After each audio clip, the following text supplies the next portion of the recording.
Hi class, I just wanted to go over what I mean by a what if. A what if is a brainstorming technique where you ask questions. What if this happens? What if this person does this? Or what if this happens to this person? And then what if this happens next? As a way to create a story. So what you're going to do is whatever creative means you have, you say, what if this were to happen to this person? And then what if this happened next? And spin that into a plot for a potential movie script.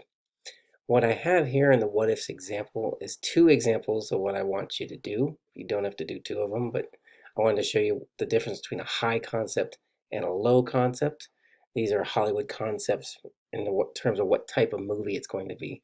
High concept is like a blockbuster, high stakes. The whole world is risking peril, and if the protagonist or main character fails, everybody dies.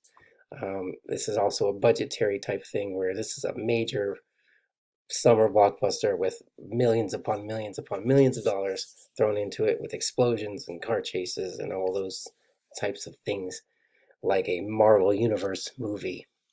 Versus a low concept, which is a lower budget. It's more of a character story. If the main character or protagonist fails, then they fail and it's only affecting a few people. There aren't necessarily big car chases and explosions and giant battles. It's a low concept. Doesn't mean there's not good drama. It's just more of a character story, more of a human story than more of an adventure, exciting type of story. Both have their drama and both should have high emotional stakes, but we're talking about two different things.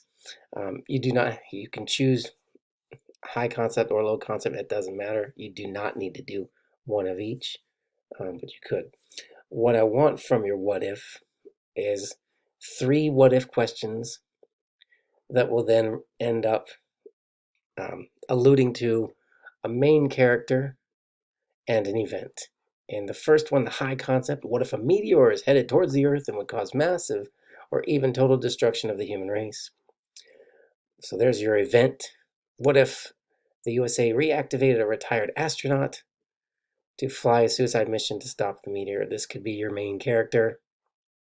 What if the head of the US military wanted to derail the mission and let the meteor hit?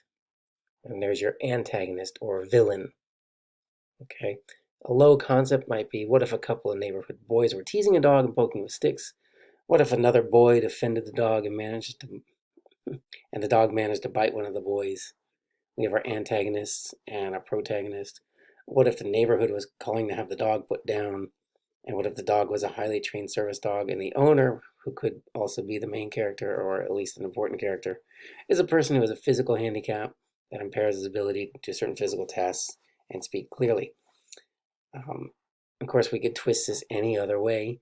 The point is, when I read it, I want to see that there's an obvious event and an obvious main character and problem. Okay, so both of these scenarios have main characters, they have problems. This one isn't quite as clear as I'd like yours to be as to who the main character might be. And certainly there's going to be more than a few characters, even in a low concept movie. The high concept movie, she'll have several characters, most likely. Um, we have the antagonist. Here we have the antagonist as the boys, and then maybe the neighborhood or whoever's leading the charge from the neighborhood and things like that. If you have any questions, please post them to our Q&A discussion board. Have fun with it. Be creative with it. And I look forward to reading your ideas.